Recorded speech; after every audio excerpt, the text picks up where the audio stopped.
Shanmukha Mahalingam media సమావేశంలో చేసిన ఆరోపణలు అవాస్తవమని సీఎంసీ కళాశాల and hospital director doctor Raja Srinivas media సమావేశం నిర్వహించి తీవ్రంగా ఖండించారు. నిజామాబాద్ జిల్లాలోని డిచ్పల్లి మండల కేంద్రంలో ఉన్న సీఎంసీ హాస్పిటల్ మరియు కాలేజ్లో CMC director doctor Raja Srinivas media సమావేశం నిర్వహించి మాట్లాడుతూ సీఎంసీ హాస్పిటల్ మరియు కళాశాల పునః ప్రారంభించడానికి CSITA church of south India trust అసోసియేషన్తో IMSR institute of medical sciences and research chairman అయిన షణ్ముఖ మహాలింగం 100 కోట్ల ఒప్పందాన్ని కుదుర్చుకున్నట్టు నమ్మబలికే నిజామాబాద్ లో ఉన్న ఒక డాక్టర్ రాజ శ్రీనివాస్ ను అతని సమీప వ్యక్తితో కలిసి సీఎంసీ హాస్పిటల్ మరియు కాలేజ్ లో పెట్టుబడి పెడితే 5% షేర్ హోల్డర్ గా ఇచ్చి డైరెక్టర్ ను చేస్తానని నమ్మించి అతని వద్ద నుంచి 5 కోట్ల విలువైన చెక్కులను తీసుకున్నాడని, కాలేజీలో ప్రారంభించడానికి మూతబడిన భవనాలను మరమ్మతులు చేయడానికి మరియు హాస్పిటల్ సామాగ్రికి డాక్టర్ రాజ శ్రీనివాస్ 2.5 కోట్లు ఖర్చు పెట్టినట్లు తెలిపాడు.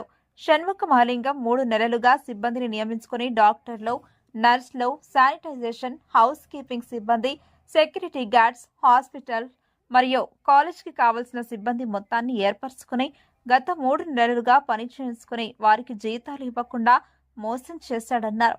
గత నెల మెడికల్ కాలేజ్ ఇన్స్పెక్షన్ బృందం సందర్శించింది. ఆ రోజు నుంచి షణ్ముఖ మహాలింగం కనబడకుండా పోయాడు. నెల రోజుల తర్వాత సీఎంసీకి వచ్చిన ఐఎంఎస్ఆర్ చైర్మన్ షణ్ముఖ మహాలింగంను హాస్పిటల్ సిబ్బంది తమకు జీవితం ఇవ్వాలని నిలదీసి పోలీసులకు అప్పగించారు. షణ్ముఖ మహాలింగంపై చట్టపరమైన చర్యలు తీసుకుని తమకు న్యాయం చేయాలని సిబ్బంది కోరారు. సిఎస్ఐటిఏతో ఒప్పందం చేసుకున్న షణ్ముఖ మహాలింగం సిఎస్ఐ యాజమాన్యానికి ఒప్పుకున్న మొత్తాన్ని అందించక దానితో పాటు సీఎంసీ మెడికల్ కళాశాల మరియు హాస్పిటల్లో పనిచేస్తున్న వారికి జీతాలు ఇవ్వక సీఎంసీ మెడికల్ కళాశాల ప్రతిష్టకు భంగం కలిగిస్తున్నాడని అతని ఒప్పందాన్ని రద్దు చేస్తూ సిఎస్ఐటిఏ సీఎంసీ హాస్పిటల్ను తమ ఆధీనంలో తీసుకుని హాస్పిటల్లో పనిచేస్తున్న వారికి జీతాలు ఇచ్చి డాక్టర్ సిబ్బందిని నియామకం చేస్తున్నారు. దానితో పాటు డాక్టర్ రాజ శ్రీనివాస్ అని చెప్పి ఎందరినో మోసం చేయడానికి చూశాడు.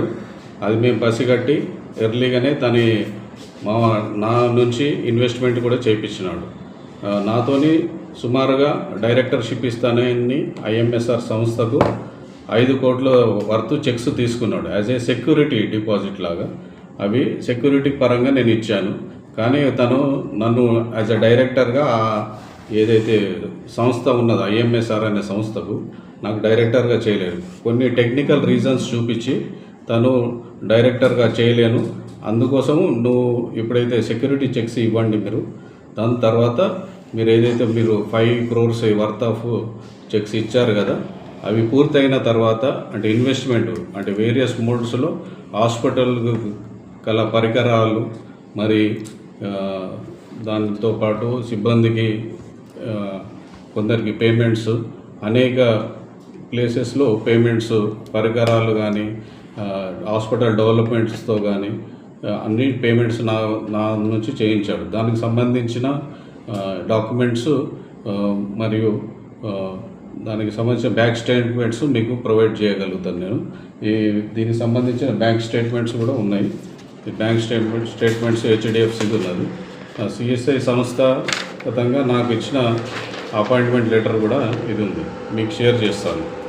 దాంతోపాటు నేను after 19th of June inspection high power కమిషన్ది చేయడం జరిగింది మన ఇక్కడ సిఎస్ఐ కాలేజ్లో, మెడికల్ కాలేజ్లో. ఆ ఇన్స్పెక్షన్ తర్వాత తిను అనేది అబ్స్కాండ్ కావడం జరిగింది. మన చైర్మన్ ఐఎంఎస్ఆర్ చైర్మన్ షణ్ముఖం గారు. దాని తర్వాత తను వెళ్ళి కలవడానికి July 1st రోజు ప్రయత్నించగా మమ్మల్ని తనని అటాక్ చేసినామనే ఉద్దేశంతో మారేడుపల్లి పిఎస్లో పోలీస్ స్టేషన్లో మా మీద కంప్లైంట్ ఇవ్వడం జరిగింది. అక్కడ విచారించిన పోలీసులు ఆ కంప్లైంట్ ఇంత ఇది లేదనేసి వాళ్ళు కంప్లైంట్ తీసుకొని ఎఫ్ఐఆర్ ఇట్లా ఏం చేయలేదు. ఆయన దాన్నే సాకుగా చూపించుకొని మా మీద కంప్లైంట్ అయిందని చెప్తున్నాడు.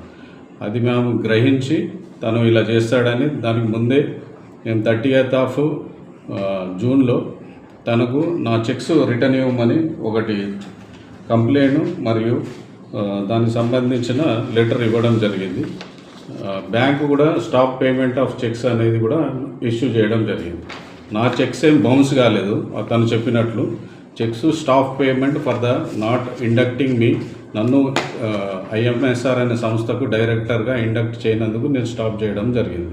అదేదో నేను తనకు అప్పున్నట్లు, నేనేదో ఇన్వెస్ట్మెంట్ పరంగా తనకేదో బాకీ ఉన్నట్లు నేను చేస్తాననేది అయితే నేను ఎప్పుడు చెప్పలేదు.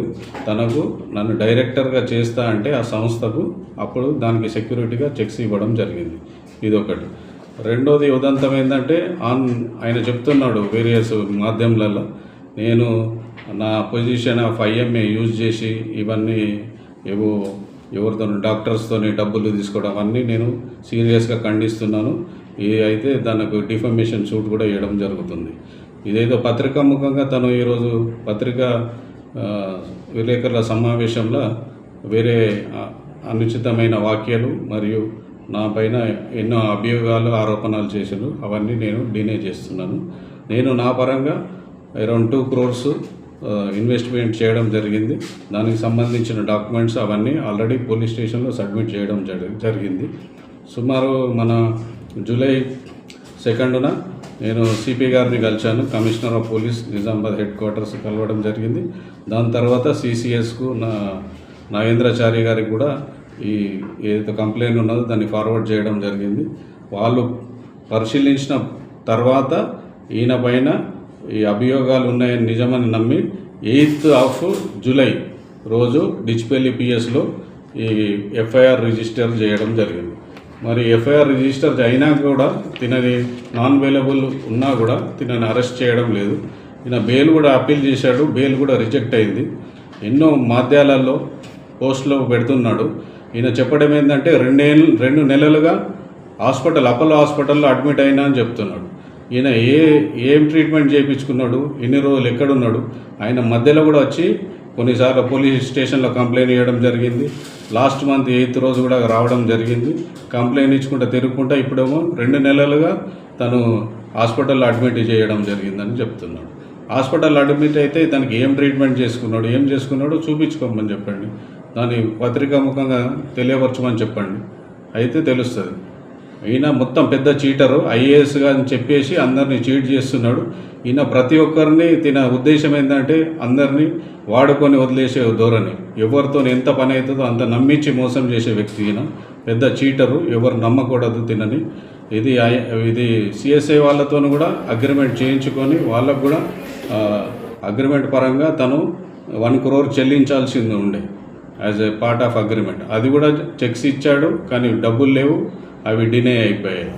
ఇవన్నీ చేస్తూ తను ఏదో పర్మిషన్లు తెస్తా అది అనేసి అందరికీ నమ్మబలికి అందరినీ మోసం చేయడానికి చూస్తున్నారు. అందరూ ఈయనను గమనించాలి.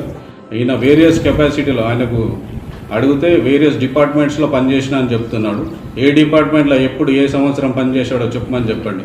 నన్ను ఫేక్ డాక్టర్ అని అంటున్నాను. నేను గవర్నమెంట్ ఎంప్లాయీగా పనిచేశాను, నిజామాబాద్ మెడికల్ కాలేజ్లో వర్క్ చేశాను, నిజామాబాద్ డిస్ట్రిక్ట్ హాస్పిటల్లో కూడా పనిచేశాను.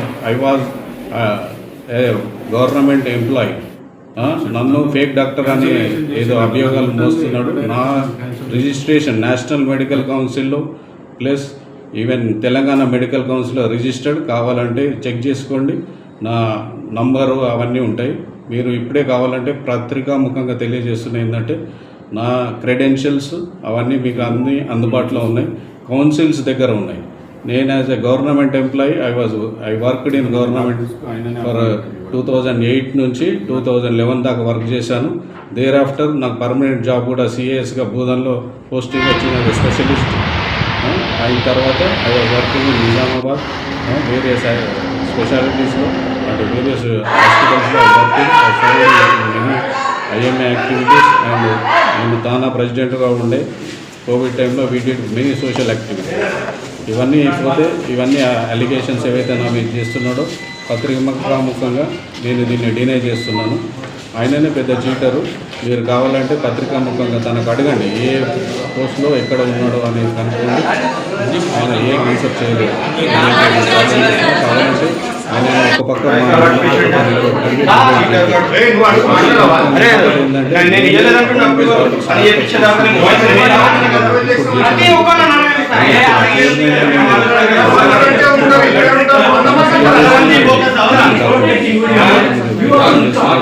the document. Appointment letters issued, signed by Shanmugam Mahali. ఇటువంటి ప్రతి ఒక్క డాక్టర్ సిఎంసీకి జాయిన్ అయిన డాక్టర్లు అందుబాటులో ఉన్నారు. వారిని కూడా కనుక్కొని నిర్ధారించుకోవచ్చు. వేరియస్ డాక్యుమెంట్స్ ఇప్పుడు ఏదో నేను సిఎంసీ చైర్మన్ అది అంటున్నాడు. నాకు సిఎస్ఐ సంస్థ తరఫు నుంచి యాజ్ ఎ డైరెక్టర్గా అపాయింట్ చేయడం జరిగింది.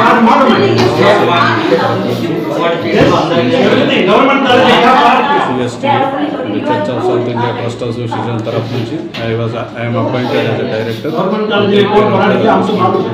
All the hospital thank you.